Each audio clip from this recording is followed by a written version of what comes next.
আগামীকাল আপনাদের সঙ্গে রাজপথে দেখা হবে ইনশাআল্লাহ।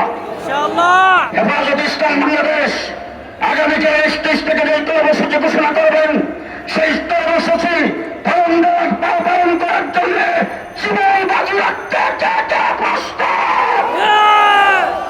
আমাদের এই প্রোগ্রামের ইতিমধ্যে মিছিল বের হবে। নেতৃবৃন্দ সামনে যাওয়ার পরে আপনারা কর্মীরা যাবেন। আজকের মিছিলের এই সমাবেশের আমাদের পল্টন তরুণের সভাপতি মৌলানা সালাউদ্দিন সাহেব সভাপতিত্ব করছেন। উনি সভার সমাপ্তি ঘোষণা করবেন মিছিলের পরে।